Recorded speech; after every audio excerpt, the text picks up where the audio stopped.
Phil Haas, James Vick, Cody Garbrandt. These are some of the most famously bad chins that I can think of in UFC history, right? Well, I got a hot take. James Vick and Phil Haas do have bad chins, that is true, but Cody Garbrandt, I think he has a pretty good chin, man. I think he has a decent chin.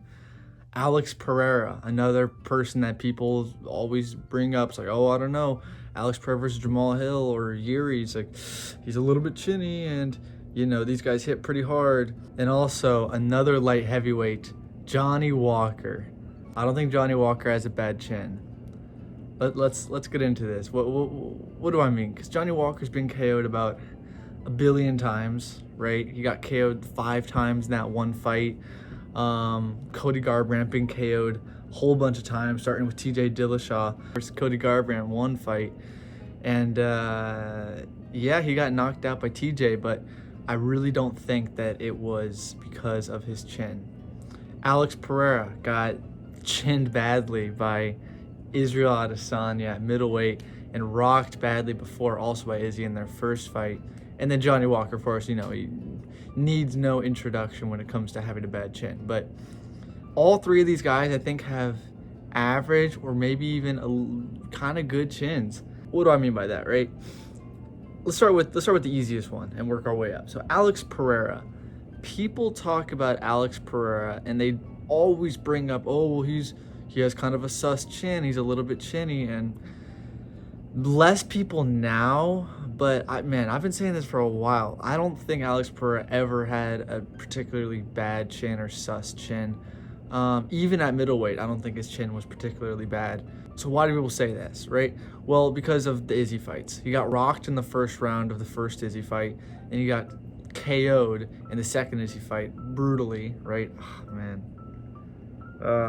So the second fight, Alex Pereira, he's pressuring Izzy with his hands down, and Izzy unleashed a monster overhand right. That was like a pitch perfect right hand, Izzy's hardest punch that he could throw, an overhand right, as Alex Pereira's unloading on him, hands down, not expecting the punch. Everyone says, you know, it's the punch you don't expect, or it's the punch you don't see coming, rather.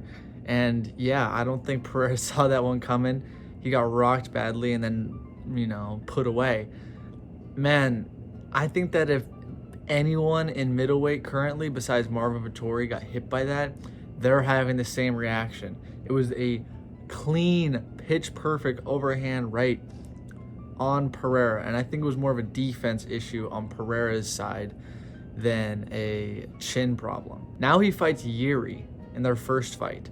Now in the Yuri fight, this is where we really see, okay, maybe his chin wasn't so bad after all. He took some clean right hands from Yuri, you know what I mean? Yuri would walk him down, throw the jab, and then boom, the right hand right over the top and pop Alex's head back, and, you know, hit him with some mean shots that have put away other people. Yuri has an amazing 1-2. He knocked out Volkan Oezdemir with it. Alex Pereira ate it. I know he was backing up, which took some sting off it, but still, like, if you watch that fight, he landed some clean shots. There was another moment where Yuri had Pereira up against the fence, and he baited out Pereira's left hook, and Yuri landed again, like 2 solid punches. Alex Pereira never got hurt in that fight. He was never really in any danger of getting knocked out as far as, like, looking bad. You know what I mean? He never did the chicken dance, you know, the Whitaker dance or whatever. And he came back and knocked Yuri out, right? Like, the third Yuri fight, Yuri had much less success. The Jamal Hill fight, you know, these guys are having less and less success. And I think a lot of that is Pereira. After that first Yuri fight, Pereira is way more confident in his ability to take a shot. So he's walking these guys down, like Jamal Hill. He basically walked him down, KO'd him with the first punch that he threw, and he's just having more confidence to throw harder, put more torque into it. He's fearing the takedowns less and less also as he works with Glover more. And Pereira's just improving and improving and improving. You know, I just want to shamelessly self-promote. Please subscribe. Please, I need 100 subscribers before September 14th. If you guys can make that possible, I'll get a 100 subscriber special going. Now, Cody Garbrandt, he is an interesting case because everyone talks about Cody Garbrandt, you know, glass cannon. He can knock anyone out, but he also gets knocked out by anyone. Yeah, he got knocked out by TJ. He got knocked out by Pedro Munoz. Yeah, he's been knocked out a few times, but I mean, Cody Garbrandt is just kind of an idiot, you know what I mean? I think that's mostly his problem. And he believes in his right hand too much, you know what I mean? Cody Garbrandt, he kind of fell in love with his power and his ability to put people away. And we saw that in the Pedro Munoz fight, you know what I mean, for sure. Because Cody Garbrandt, I think he has a pretty average chin. Pedro Munoz has a real nutty chin.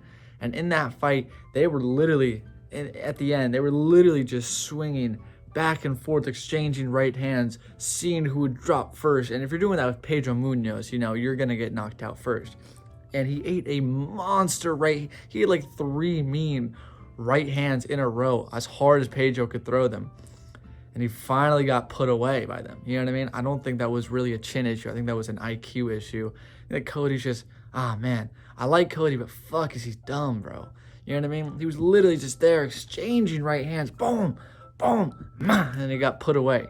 Is what it is. In the TJ Dillashaw fight, he was looking real good in that fight. He got head kick clean right on the chin, dropped him, he recovered, and then a few minutes later, he got put away with, I think it was, TJ's right hook that he's so famous for, right on the chin of Cody Garbrandt, and then ground and pounded. Like, I don't think that Cody got knocked out because he's chinny. I think he got knocked out because he ate a head kick and then a mean right hand, which is TJ Dillashaw's best weapon, like 2 minutes later.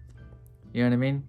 I think that it was, again, like it landed flush on the chin, and Cody Garbrandt probably didn't see it coming. Just the way that TJ throws it, where he steps in the southpaw and lets it rip, you know what I mean? Right at the end of their exchange in the pocket. And yeah, he got put away, you know what I mean? He's been knocked out a few times, but I don't know. I really don't think that he has. I think that pound for pound, Charles Oliveira has a worse chin than Cody Garbrandt. That's a hot take. That is a hot take by me. But let's move on, okay? Johnny Walker. Maybe one of the most famous bad chins in UFC history, right? Johnny Walker might have the best chin in light heavyweight. Now, I'm trolling a little bit, but I mean, dude, if you look at the last few times he's been knocked out, it's really like apparent that he does not necessarily have a bad chin, you know? In the Jamal Hill fight, he ate one of the cleanest crosses you'll see right on the end of Jamal Hill's punch, right where it does the most damage. And he ate it clean. And you know what I mean? We got that famous clip of him freaking looking like an inflatable oaf, you know what I mean? A big inflatable fool. And he got knocked out. But dude, Jamal Hill knocks out pretty much everyone in the division if that lands, right? Okay, so maybe the Jamal Hill fight, Jamal just hits pretty hard. Who else did he get knocked out by recently? Magomed Ankalaev landed a monster overhand on him in their second fight. In the first fight, what do I remember? I remember Johnny Walker eating an illegal knee that he wasn't expecting. He didn't see coming. He ate a monster knee, and he was hardly rocked, dude. He was fine, pretty. I mean, like the doctor stopped it, but I that was a weird stoppage. I think that was a bit of a translation issue. He said he was in the desert or whatever. Dude, in the second fight, Magomed, who's a great striker, boom, boom, boom, just the biggest overhand you could possibly imagine right on the chin of Johnny Walker. And then in the Volkan Oezdemir fight, again, Volkan just got in his face and boxed him up and hit him with a mean shot that he's knocked out plenty of people with and freaking put him away. It's like, okay, so what is it then? If Johnny Walker doesn't have a bad chin, then what is it? Well, I think he has a boxing issue. I think that Johnny Walker has some of the worst boxing in the division. You know what I mean? Johnny Walker, he's literally just athletic, and that's it. You know what I mean? He's like if LeBron James trained MMA for 2 months. and also was like a little bit crazy and had some CT and was like doing spinning back fists all the time and flying knees 10 feet in the air. Like that's basically Johnny Walker. You know, he's 6'6". He should move up to heavyweight and beat some blobs. You know what I mean? But he's staying at light heavyweight with these guys who just have way better fundamentals than him, way better boxing than him. And if he doesn't knock you out with something weird, you know what I mean? And you should be able to beat him.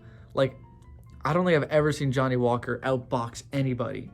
You know what I mean? In the last 5 years. Like, he just has no ability to stick and move, or no ability to defend shots on the inside. If someone gets on the inside of his reach, which, you know, that's kind of everyone's goal if you're fighting someone that's 6'6", it's just so easy to just and put him away, you know? So what can Johnny Walker do to remedy this? Because he's been KO'd twice in a row now. He's probably going to get KO'd again if he fights anyone with decent boxing. I think that Johnny Walker needs to go up to heavyweight. I think that Johnny Walker, his athleticism and being 6'6", you know, is gonna it's gonna be even more of a dramatic advantage when he's fighting fat blobs. I think that he should fight a guy like Shamil. He should call out Shamil Gaziev, and that people would love to see that fight. Or, you know, fight someone lower in you know what I mean, lower in the unrankings, you know what I mean?